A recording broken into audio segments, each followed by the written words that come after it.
आज Doubtnut app download करें। Doubtnut पर अपने सभी गणित, रसायन विज्ञान, भौतिक विज्ञान और जीव विज्ञान के डाउट्स का करो सफाया। बस प्रश्न की फोटो खींचो, एक ही प्रश्न को क्रॉप करो और तुरंत वीडियो सोल्यूशन पाओ। अभी डाउनलोड करें। उत्तेजन ऊर्जा से क्या तात्पर्य है? हाइड्रोजन परमाणु की प्रथम उत्तेजन ऊर्जा कितनी होती है? तो देखिए दोस्तों, इस प्रश्न का उत्तर जानने के लिए हमको परमाणु की संरचना के बारे में देखना पड़ेगा। ठीक है, परमाणु हम लोग जानते हैं दोस्तों, पदार्थ का सबसे सूक्ष्मतम कण है। और इस परमाणु की संरचना में क्या होता है दोस्तों, इसके केंद्र में एक भाग होता है जिसको हम लोग क्या बोलते हैं, में जो भाग होता है उसको नाभिक बोलते हैं।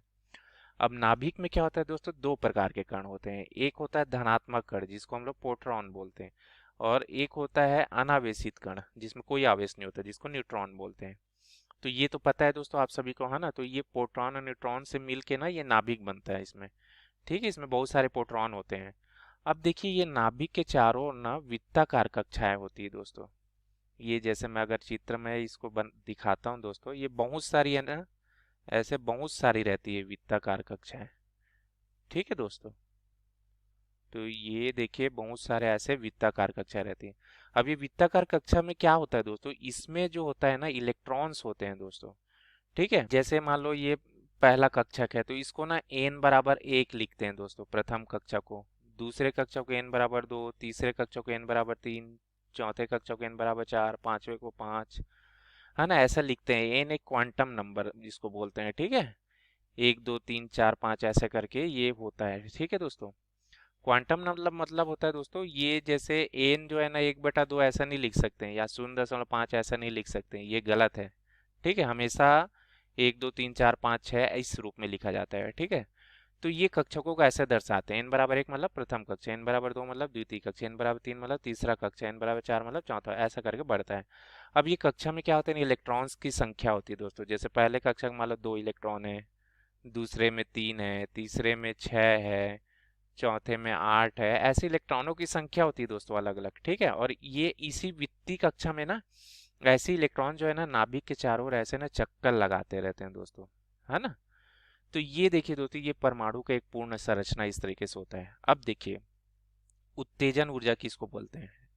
अब देखिए दोस्तों, जो इलेक्ट्रॉन होता है ना दोस्तों, सबसे निम्नतम कक्षा में क्या होता है, मतलब उसकी ऊर्जा जो है सबसे कम होती है दोस्तों। ठीक है, तो सबसे निम्नतम कक्षा क्या है, n बराबर 1। ठीक है, इसको बोलते हैं हम लोग मूल अवस्था। ठीक है, यहाँ पर क्या होता है, इलेक्ट्रॉन की ऊर्जा जो है सबसे कम होती है, सबसे कम होता है।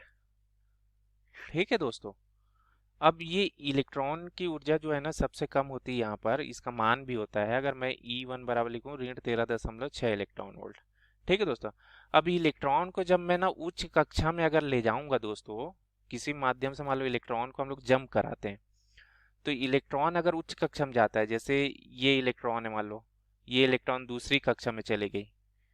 ठीक है, तो इसको जितना ऊर्जा लगेगा उसको हम उसी को हम लोग बोलते हैं उत्तेजन ऊर्जा दोस्तों। ठीक है, वैसे ही एक इलेक्ट्रॉन ये जैसे ही है, इसको मान लो मैं तीसरा में यहाँ भेज दिया, तो जितना ऊर्जा लग रहा है इसको उत्तेजित करने में, है ना, हम लोग क्या कर रहे हैं, इलेक्ट्रॉन को उत्तेजित कर रहे हैं।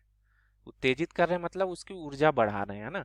तो जितना ऊर्जा जो लग रहा है दोस्तों उसी को हम लोग बोलते हैं उत्तेजन ऊर्जा दोस्तों। ठीक है, उत्तेजन ऊर्जा हम लोग क्या बोलेंगे, उत्तेजन ऊर्जा। ठीक है, इलेक्ट्रॉन को मूल अवस्था, ठीक है, मूल अवस्था मतलब प्रथम कक्षा में इलेक्ट्रॉन है।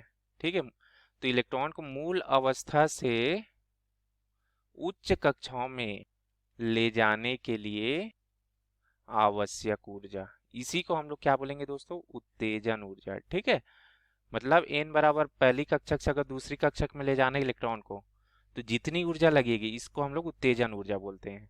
तो ये हो गया उत्तेजन ऊर्जा दोस्तों। अब देखिए उत्तेजन ऊर्जा कितना होगा, यहाँ पर पूछा है ना दोस्तों। ये देखिए दूसरा, हाइड्रोजन में प्रथम उत्तेजन ऊर्जा, प्रथम उत्तेजन वही मैंने अभी बताया दोस्तों। प्रथम उत्तेजन ऊर्जा किसको बोलेंगे, जब इलेक्ट्रॉन्स को हम लोग क्या करते हैं, n बराबर 1 से ये इलेक्ट्रॉन्स को n बराबर 2 में ले जाता हूँ, तो ये प्रथम उत्तेजन ऊर्जा, जितनी ऊर्जा लगेगी उसकी प्रथम उत्तेजन ऊर्जा। तो देखिए दोस्तों, ऊर्जा का सूत्र क्या होता है दोस्तों, है ना। किसी भी कक्षक में जो ऊर्जा का सूत्र होता है, E बराबर ये हमको मिलता है ऋण 13.6 बटा एन का वर्ग। एन मैंने बता दिया है, एन क्या है दोस्तों, कक्षक की संख्या, ठीक है, कक्षक की संख्या। अब जैसे प्रथम कक्षा का तो हमको पता है, अगर प्रथम कक्षा निकालेंगे तो क्या आ जाएगा, एन के जगह 1 रखो तो ऋण 13.6 ही मिलेगा, जो हमको पता है। वैसे ही दूसरी कक्षा का अगर निकालेंगे तो क्या हो जाएगा, ऋण 13.6, एन के जगह 2 रख दो तो कितना आ जाएगा, 4। अब इसको भाग करते हैं तो कितना आ जाएगा, 4 तिया 12 और 4 चौक 16, तो ये देखिए ऋण 3.4 इलेक्ट्रॉन वोल्ट। तो देखिए हमको कितनी ऊर्जा लगी ये निकालने के लिए, क्या करेंगे दोस्तों, E2 ऋण E1 कर देंगे, ठीक है। तो कितना आ जाएगा, ऋण 3.4 ऋण ऋण 13.6, तो कितना आ जाएगा दोस्तों, इसको करते हैं तो ऋण 3.4 धन 13.6, ठीक है। तो इसका मतलब क्या है, 13.6 में ऋण 3.4 को घटाना है, तो कितना आ जाएगा दोस्तों, 6 में 4 गया 2, 3 3 0 और 1, यही आएगा दोस्तों धनात्मक में। देखिए 10.2 इलेक्ट्रॉन वोल्ट। तो ये हमारा हो गया दोस्तों प्रथम उत्तेजन ऊर्जा, ठीक है। 10.2 इलेक्ट्रॉन वोल्ट मतलब प्रथम कक्षा में से दूसरी कक्षा में अगर इलेक्ट्रॉन को ले जाना है तो अपने को 10.2 इलेक्ट्रॉन वोल्ट ऊर्जा लगेगी दोस्तों, इसी को बोलते हैं प्रथम उत्तेजन ऊर्जा, ठीक है दोस्तों। तो यही हमारे प्रश्न का उत्तर था दोस्तों, धन्यवाद। कक्षा 6 से 12वीं से लेकर नीट, IIT, JEE वो एडवांस के लेवल तक 1 करोड़ से ज्यादा छात्रों का भरोसा। आज ही डाउनलोड करें डाउटनेट ऐप या व्हाट्सएप करें अपने सारे डाउट्स 8400 400 400 पर।